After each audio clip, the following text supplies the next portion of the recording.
నిన్న దిల్సుఖ్నగర్లో జరిగిన ఆ ఇష్యూకి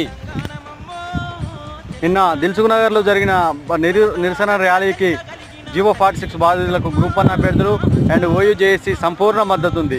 ఎందుకంటే ఒక విద్యార్థి అనేటోడు ఎంత అగమ్య గోచరం తినక ఎంత ఇబ్బంది పడుతున్నారో నాకు కూడా తెలుసు. 5 సంవత్సరాలు అశోక్ నగర్లో ఉన్న అభ్యర్థిగా చెప్తున్నాను. హాస్టల్లో ఫుడ్ బాగాలేక, ఆ ముష్టి ముదన ఫుడ్ తినలేక, మళ్ళీ రూమ్లో కిరాయి రెంట్ కట్టలేక, మళ్ళీ మేము ఇంటికి తిరిగి వ్యవసాయ పని చేసుకుంటూ చదువుతున్నాం. ఈనాడు ఒక విద్యార్థి అనేటోడు అన్ని ఎగ్జామ్స్ రాస్తారు. జీవో 46 బాధితులకు మా సంపూర్ణ మద్దతు ఉంటుంది. ఆర్ఎస్పీ కానీ, ఆర్ కృష్ణయ్య కానీ, తీన్మార్ మల్లన్న కానీ, బల్మూరు వెంకట్ కానీ ఎందుకు గ్రూప్ 1 అభ్యర్థులు జీవో 29 క్యాన్సల్ గురించి ఎందుకు మాట్లాడరు?